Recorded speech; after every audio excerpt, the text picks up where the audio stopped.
ગુજરાતમાં વિધાનસભા ચૂંટણી હજુ દૂર છે, પણ દિલ્હીમાં કોંગ્રેસે અત્યારથી જ ચૂંટણીનું બ્યુગલ છે તે ફૂંકી દીધું છે। ગુજરાતમાં સતત 2 ચૂંટણીથી સત્તાથી દૂર રહેલી કોંગ્રેસ હવે માત્ર વિરોધ પક્ષ તરીકે નહીં પણ સત્તાની રેસમાં વાપસી કરવાના ઈરાદા સાથે મેદાનમાં ઉતરવાની તૈયારી કરી રહી છે। અને આ વખતે કોંગ્રેસની રણનીતિમાં સૌથી મોટું નામ છે સુનિલ કાનુગોલુ। કર્ણાટક અને તેલંગાણામાં કોંગ્રેસની જીત પાછળ મહત્વની ભૂમિકા ભજવનાર કાનુગોલુને ગુજરાતની જવાબદારી સોંપાતા હવે સવાલ એ છે કે શું ગુજરાતમાં કોંગ્રેસ માટે નવો ગેમ પ્લાન છે તે તૈયાર થઈ ગયો છે?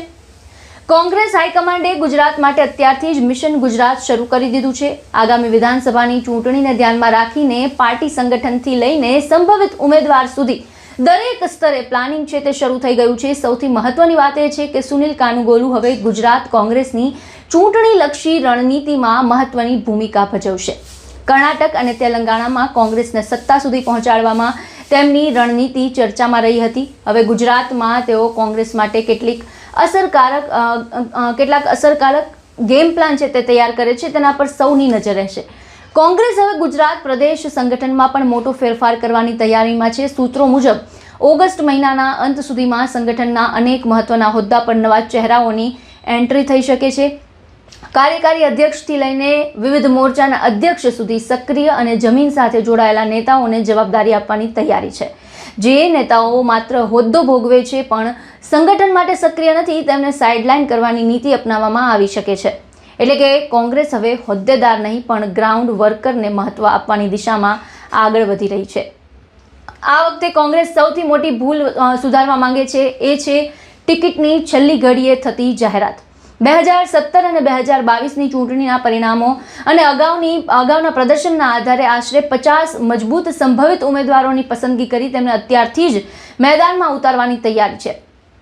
તેમણે પોતાના મતવિસ્તારમાં સંગઠન મજબૂત કરવાનું રહેશે, લોકો વચ્ચે સતત સંપર્ક વધારવાનો રહેશે અને ગ્રાઉન્ડ લેવલ પર પણ પોતાની પકડ સાબિત કરવાની રહેશે।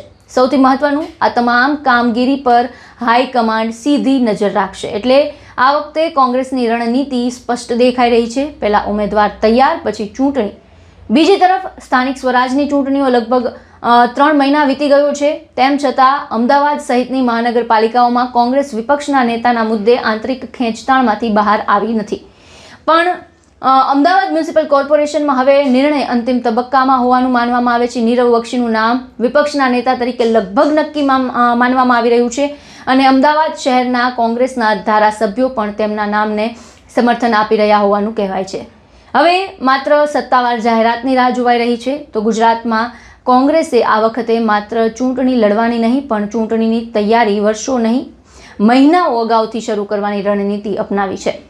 સુનિલ કાનુગોલુની એન્ટ્રી, સંગઠનમાં સંભવિત મોટો ફેરફાર અને 50 સંભવિત ઉમેદવારો માટેનો આગોતરો રોડમેપ, આ ત્રણેય સંકેતો એક વાત સ્પષ્ટ કરે છે, ગુજરાત કોંગ્રેસ હવે વેઇટ એન્ડ વોચના મોડમાં નથી, કોંગ્રેસ પ્લાન એન્ડ એક્ઝિક્યુટના મોડમાં આવી ગઈ છે।